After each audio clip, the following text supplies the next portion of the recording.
Shqipëria dhe Kosova kanë siguruar për herë të parë në historinë e tyre praninë në play-offin e botrorit dhe të njëjtën do të mësojnë dhe emrat e kundërshtarëve me të cilët do të përballen fillimisht në gjysmëfinale më pas edhe në finalen e mundshme për biletën për aktivitetin e verës së ardhshme.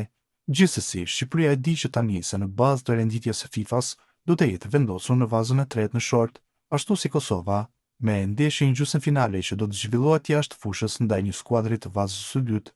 Ndeshjet e sotme kanë përcaktuar edhe emrat e ekipave që kuqezin dhe Dardanët do të kenë përballë të paktën në hapin e parë të shortit. Pas lëvizjeve të ndryshme në grup në ditët e fundit të kualifikuesve, si të situatës së ekipeve në renditjen e FIFA-s, tabloja tashmë paraqet përfundimisht 4 skuadrat, me të cilat do të dalin emrat e gjysmëfinalistëve për Shqipërinë dhe Kosovën. Ato janë Polonia, Walesi, Çekia dhe Slovakia.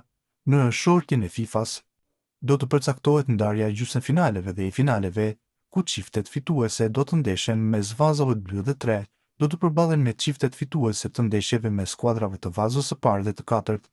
Do të jetë shorti që të njëjtën për të përcaktuar se cila skuadër do të jetë pritëse e finales në stadiumin e saj.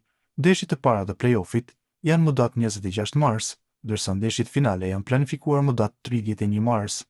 Ndarja në vazon e parë është Italia, Danimarka, Turqia, Ukraina, në vazon e dytë Polonia, Walesi, Çekia dhe Slovakia, në vazon e tretë është Irlanda, Shqipëria, Bosnjë-Hercegovina dhe Kosova, në vazon e katërt Suedia, Rumania, Maqedonia e Veriut dhe Irlanda e Veriut.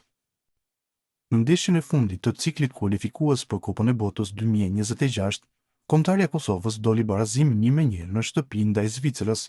Pavarësisht përpjekjeve të mëdha, një nga momentet më të komentuara pas ndeshjes ishte vërshëllima e tifozëve ndaj Granit Xhakës, yllit shqiptar që u vërshëllye në çdo prekje të topit.